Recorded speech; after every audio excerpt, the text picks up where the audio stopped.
नमस्ते दोस्तों, welcome to my channel knowledge of Hindutva.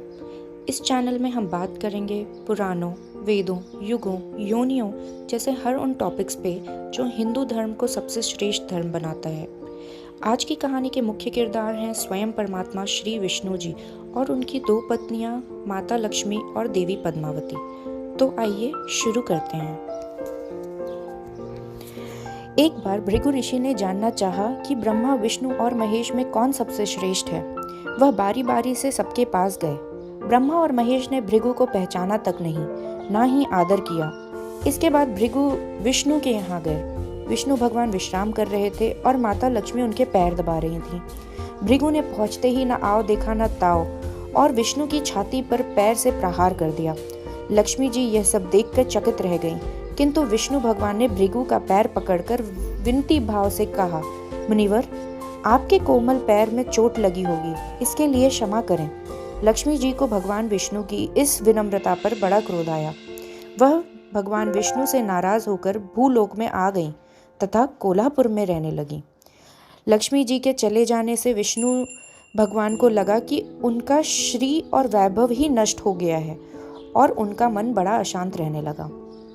Lakshmi ji को ढूंढने के लिए वह श्रीनिवास के नाम से भूलोक आए। घूमते घुमाते वेंकटचल पर्वत क्षेत्र में बकुला माई के आश्रम में पहुंचे। बकुला माई ने उनकी बड़ी अभावगत की, उनके आश्रम में ही रहने को कहा। एक दिन जंगल में एक मतवाला हाथी आ गया। आश्रम वासी डरकर इधर उधर भागने लगे। श्रीनिवास ने यह देखा तो धनुष बाण लेकर हाथी का पीछा किया। हाथी डरकर भागा और घने जंगल में अदृश्य हो गया। श्रीनिवास उसका पीछा करते करते थक गए थे। वह एक सरोवर के किनारे वृक्ष की छाया में लेट गए और उनकी हल्की सी झपकी आ गई। थोड़ी देर में शोर सुनकर वह जागे तो देखा कि 4-6 युवतियां उन्हें घेरे खड़ी हैं। श्रीनिवास को जागा हुआ देखकर वे टपट कर बोली, यह हमारी राजकुमारी पद्मावती का सुरक्षित उपवन है। यहाँ पुरुष का आना वर्जित है। तुम यहाँ कैसे और क्यों आए हो? श्रीनिवास कुछ जवाब दें इससे पहले ही उनकी दृष्टि वृक्ष की ओट से झांकती राजकुमारी की ओर गई। श्रीनिवास पद्मावती को एकटक देखते रह गए। थोड़ा संयत होकर कहा, देवियों, मुझे पता नहीं था। मैं शिकार का पीछा करते हुए यहाँ आया था और थक कर विश्राम करने लगा। थक जाने पर मुझे नींद आ गई, इसलिए मुझे क्षमा करें। श्रीनिवास आश्रम में तो लौट आए किंतु बड़े उदास रहने लगे। एक दिन बकुला माई ने बड़े प्यार से उनकी उदासी का कारण पूछा तो श्रीनिवास ने पद्मावती से भेंट होने की सारी कहानी माता को सुनाई और कहा, माता, उसके बिना मैं नहीं रह सकता। बकुला माई बोली, ऐसा सपना मत देखो। कहा, वह प्रतापी चोल नरेश आकाश राज की बेटी और कहा तुम आश्रम में पलने वाले एक कुलहीन गोत्रहीन युवक। श्रीनिवास बोले, माँ, एक उपाय है, तुम मेरा साथ दो तो सब संभव है। बकुला माई ने श्रीनिवास का सच्चा प्यार देखकर हाँ कर दी। श्रीनिवास ज्योतिष जानने वाली औरत का वेश बनाकर राजा आकाश की राजधानी नारायणपुर पहुंचे। उसकी चर्चा सुन पद्मावती ने भी उस औरत को महल बुलाकर अपना हाथ दिखाया। राजकुमारी के हस्त रेखा देखकर वह बोले, राजकुमारी, कुछ दिन पहले तुम्हारी भेंट तुम्हारे सुरक्षित उद्यान में किसी युवक से हुई थी। तुम दोनों की दृष्टि मिली थी। उसी युवक से तुम्हारी शादी का योग बनता है। पद्मावती की माँ धरना देवी ने पूछा, यह कैसे हो सकता है? ज्योतिषी औरत बोली, ऐसा ही योग है। ग्रह कहते हैं कोई औरत अपने बेटे के लिए आपकी बेटी मांगने स्वयं आएगी। 2 दिन बाद सचमुच ही बकुला माई एक तपस्विनी का वेश लिए राजमहल आईं। उसने अपने युवा बेटे के साथ पद्मावती के विवाह की चर्चा की। राजा आकाश में बकुला माई को पहचान लिया। उन्होंने कहा, यह युवक है कौन? बकुला माई बोली, उसका नाम श्रीनिवास है। वह चंद्रवंश में पैदा हुआ है। मेरे आश्रम में रह रहा है। मुझे माँ की तरह मानता है। राजा आकाश ने कुछ सोच कर उत्तर देने के लिए कहा। बकुला माई के चले जाने पर आकाश ने राज पुरोहित को बुलाकर सारी बात बताई। राजकुमार पुरोहित ने गणना की, फिर सहमति देते हुए कहा, महाराज, श्रीनिवास में विष्णु जैसा देवगुण है। लक्ष्मी जैसी आपकी बेटी के लिए यह बड़ा संयोग है।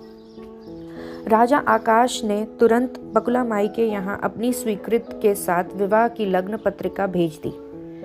बकुला माई ने सुना तो वह चिंतित हो उठी। श्रीनिवास से बोली, बेटा, अब तक तो विवाह की ही चिंता थी, अब पैसे ना होने की चिंता भी सता रही है।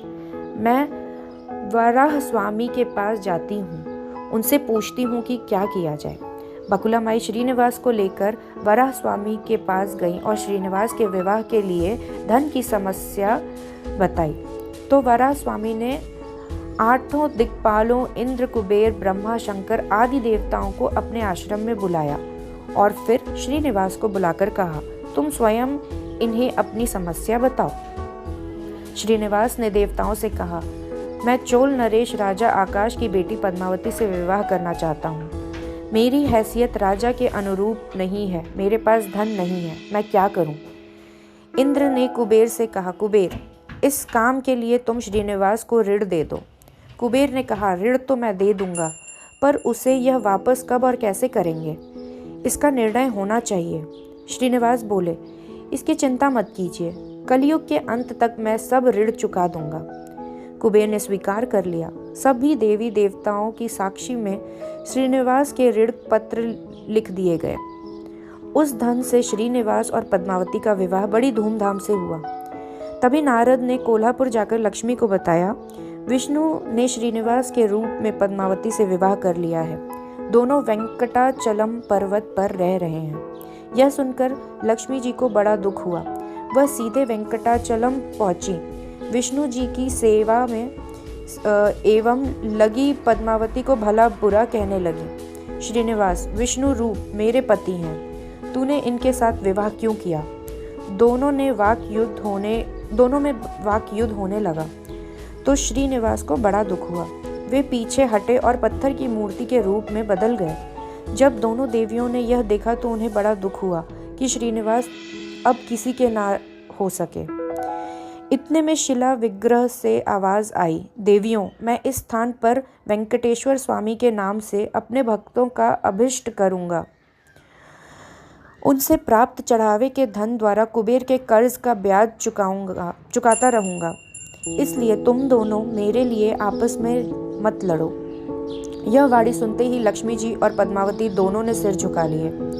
लक्ष्मी कोल्हापुर आकर महालक्ष्मी के रूप में प्रतिष्ठित हो गई और पद्मावती तिरुनाचुर के शिला में विग्रह हो गई। आज भी तिरुपति क्षेत्र में तिरुमला पहाड़ी पर भगवान वेंकटेश्वर स्वामी के दर्शन हेतु भक्तगणों से इसी भाव से शुल्क लिया जाता है।